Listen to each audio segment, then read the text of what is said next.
Civil code एक बार फिर से सुर्खियों में है और इसके इस बार सुर्खियों में रहने की वजह है 22वें लॉ कमीशन की ओर से विचार विमर्श की प्रक्रिया का शुरू होना, क्योंकि अब आम लोगों, संगठनों और साधु संतों की राय इस पूरे मुद्दे पर लेने की कोशिश की जा रही है कि इस लॉ को लेकर जनता का क्या रुख देखने को मिल सकता है। क्योंकि सरकार की कोशिश रहेगी कि इस लॉ को 2024 के इलेक्शन से ठीक पहले पास करवा लिया जाए, क्योंकि बीजेपी की प्रमुखताओं में से एक यूनिफॉर्म सिविल कोड रहा है और बीजेपी की ओर से पूरी कोशिश की जाएगी कि इलेक्शन से ठीक पहले जनता की सहानुभूति लेने के लिए इस बिल को पास करवा लिया जाए या एक अहम समुदाय का रुख जानने के लिए इस बिल को पास करवा लिया जाए। और इसको लेकर जो कहा जा सकता है, प्रथम सियासी कदम बीजेपी की ओर से उठा लिया गया है, क्योंकि ये भांपने की कोशिश की जा रही है कि यूनिफॉर्म सिविल कोड को लेकर जनता का रुख क्या है। और इससे अच्छा कोई पैंतरा नहीं हो सकता है बीजेपी की ओर से कि एक प्राइवेट बिल लाकर इसको लेकर विचार विमर्श की प्रक्रिया शुरू कर दी जाए, क्योंकि इससे पहले CAA और NRC के मुद्दे पर सरकार की खूब किरकिरी हो चुकी है। ऐसे में इस वाले बिल को लेकर, यूनिफॉर्म सिविल कोड को लेकर आराम से कदम रखने की जो कोशिश है वो सरकार की ओर से होती हुई नजर आ रही है। जिस तरीके से लोकसभा में एक प्राइवेट बिल लेकर आया गया, प्राइवेट बिल वो बिल होता है जो कोई भी मेंबर, या वो राज्यसभा का हो या वो लोकसभा का हो, वो ये बिल लेकर आ सकता है कि प्रस्ताव पेश कर सकता है और उसमें फिर लोगों की राय जानने की कोशिश होती है, वो की जाती है। जबकि सरकारी बिल वो बिल होते हैं जो कोई मंत्री जो होता है वो पेश करता है। ऐसे में प्रथम कदम ये माना जा रहा है सरकार की ओर से उठा दिया गया है। हालांकि इससे पहले भी हमारे देश में 1835 जब अंग्रेजों की सरकार थी तब भी कोशिश की गई थी यूनिफॉर्म सिविल कोड को लागू करवाने की, लेकिन उसके 1840 में ये बिल लागू भी हो जाता है। लेकिन जिस तरीके से हमारा देश तमाम धर्म में बटा हुआ है, ऐसे में सभी धर्मों को अपनी अपनी ज़रूरतों के हिसाब से उनका पर्सनल लॉ लाया गया। अब ये भी जानने की ज़रूरत है कि आखिरकार यूनिफॉर्म सिविल कोड है क्या। दरअसल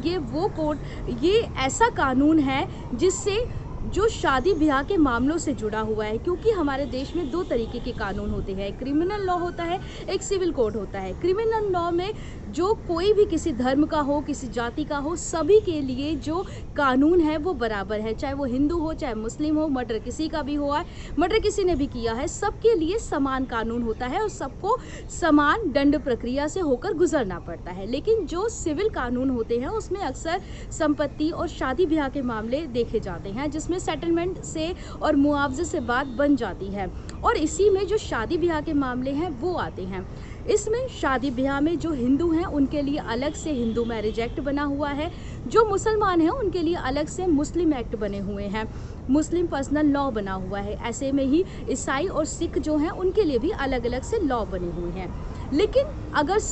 यूनिफॉर्म सिविल कोड अगर लागू होता है तो सभी के जो ये लॉ है वो ख़त्म हो गए, शादी ब्याह से जुड़ा हुआ जो लॉ है वो भी सभी के लिए एक हो जाएगा। और इसमें माना जा रहा है सबसे ज़्यादा परेशानी मुस्लिम समुदाय को हो सकती है, क्योंकि अभी जो मुस्लिम पर्सनल लॉ है उसमें जो मुस्लिम मेल होते हैं उनको 4 शादी की इजाज़त मिलती है और तमाम जो कानूनी प्रक्रिया है वो भी उनके हिसाब से होती है। हिंदुओं में ये देखा जाता है कि पहली बीवी के होते हुए जो मेल है वो दूसरी शादी नहीं कर सकते हैं, और समानता का तलाक का अधिकार जो है वो मिला हुआ है, और तमाम तरीके के जो दूसरे कानूनी अधिकार हैं शादी से जुड़े हुए वो मिले हुए हैं। लेकिन अगर यूनिफॉर्म सिविल कोड लागू होता है तो चाहे हिंदू हो, चाहे मुस्लिम हो, चाहे सिख, चाहे ईसाई, सभी के लिए सेम कानून होगा। और ऐसे में माना जा रहा है कि इससे जो अलग अलग धर्म के जो लोग हैं उनको परेशानी हो सकती है, क्योंकि अल्पसंख्यकों की ओर से माना जाता है कि 25वां एक्ट जो है धारा 25 के अकॉर्डिंग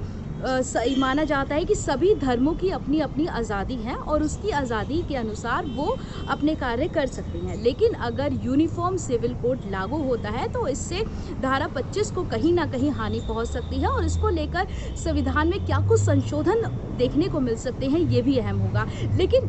अभी जिस तरीके से यूनिफॉर्म सिविल कोड को लेकर सुर्खियां